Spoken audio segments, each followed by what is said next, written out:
भारत की अवांग नोपोक चिदाइदा चिंगना कोइना पन्नाकपा निंगथौ पांदुना इंगना चिकना लेजरंबा मणिपुर कुमजा लिसिंग अमगा चनिपान मौद्रा माथोइदा ब्रिटिश की फिबानुंगदा तिनखी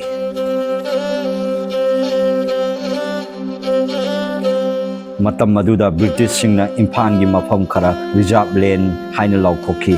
लेकाई सिंग अदुगी मरक्ता या स्कूल हिजम लेकाई सु यावखी हौजिकना पुलिस लैंड हाइना खंगनरिबा मफम अदुनी मयुम मकई लेत्रबा हिजम इबुंगो हन पिसुम मोइनाम लेकाइदा लेइबा सागैगी मखुरा अमगी मयुमगी संगोइदा चंगजफम लौदुना लेखी कुमजा लिसिंग अमगा चनिपान मौद्रा तरुक लांगबनगी कुन्निपान निपान सेप्टेम्बर की तांग कुंथ्रादा हिजम इराबोट चोंथाम निंगोन थंबान गंबी अमदी हिजम इबुंगो हनगी मचानुपा ओइना फंगजखी मापाबुंग लेखिद्रबा मतुंग ममागा लोइनना मोइरांग खोंगदा लेइबा मनीगी मयुमदा लेखी इराबोना चही निपान सुरक्पा मतम कुमजा लिसिंग अमगा चौंगापन सुपनगा मरीदा अहानबा नुपी लान थिंगनखी मतम मदुदगी हौना इराबोट की थमोइदा मरैबाक नुसीबगी इहुल अदु मरु हुनखी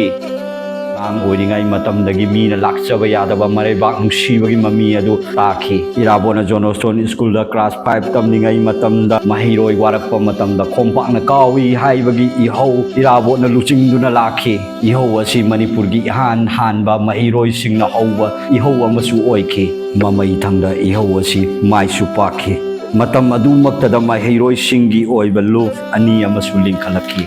जोनोस्टोन स्कूल दा क्लास 7 फाव तमनमनबा मतुंगदा मखा ताना दकादा मही तमदनबगी दमक्ता चटखी दकादा क्लास 9 फाव तमनमनबा मतुंगदा कुमजा लिसिंग अमगा चौमापन त्रामंगादा अगतलादा मतम खरा लेरमलबा मतुंगदा मणिपुरदा अमुक हलक्खी मतम मसिदा अपोपी ममासु काइनखी मतम मसिदा निंगथेम पुखी मपानदा लेइबा महाकी मरो माइबम इबोतोनगी मयुमदा लेखी निंगथौ सुरचानगी मयामबगी मचानुपी राजकुमारी खोमदोन सनागा युम्बा लंबीदा खोंदाखी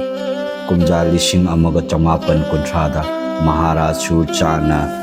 सादा पंचायत की मेंबर ओइना हापखी कुमजा लिसिंग अमगा चौमापन कुंथ्रागा मरीदा निखिल हिंदू मणिपुरी महासभा लिंखलखी ममई थंगदा निखिल मणिपुरी महासभा हाइना ओनखी कुमजा लिसिंग अमगा चौमापन कुंथ्रागा मपंदा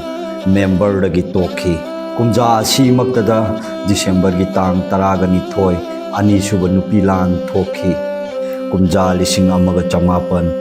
निम्फुगा तरुक्ता मोट मानदब खरा लेरकपदगी मणिपुर बाजार मंदन निखलकी जनवरी की तांग तरे लिसिंग अमगा चौमापन निम्फुदा गोमेन की मायोगदा वा ngangi हाइबगी मरांदा बांग्लादेश दा लेइबा सेलेक्ट जेंदा थमखी कुमजा लिसिंग अमगा चौमापन निफु हुमदोय मार्च की तांग कुंदा जेल लगी थोलकी मारा सुरचान अमदी मतम मदुगी गोमेना मणिपुर संगप अथिंग थमखी उपाय लेत्रबा इराबोट मिरैबा कसारदा लेदुना लमदम मदुगी सोथरबा लौमी सिमी सिंगी इहौ सागतखी कुमजा लिसिंग अमगा चौमापन निफुगा तरुक्ता मणिपुर हलखी लमदम मसिगी लेबाक लेहावगा चानबा राजनीतिगी इहौ सागलखी मणिपुर बाजार मंदन कौबा राजनीतिगी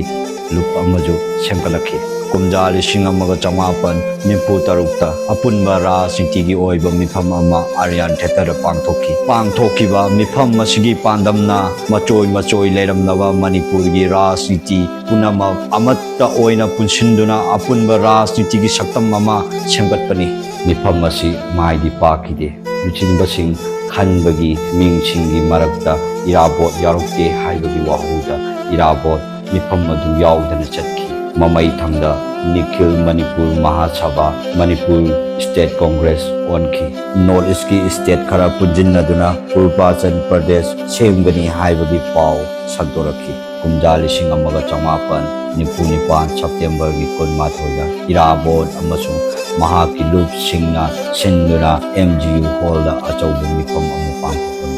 मिफम असी याउनबैदमक लमलाइरोमदा चावरबा मियामगी खोंचत अमा चत्तुना लाखी खुंदोंबम मपा योक्सलपदा पुलिस अमसुंग मियामगा मुक्नखी मफम अदुमक्तदा SI नरबाबू मफम अदुमक्तदा लैखिदे थौदोक असीदगी इराबोट सरकारना वांटेड लौथोखी इराबोट मतम अदुदगी मिरोन ओइखी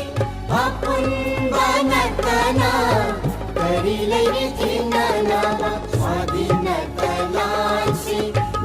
नक्कीने नरनाय स्वाधीन कलांचे नक्कीने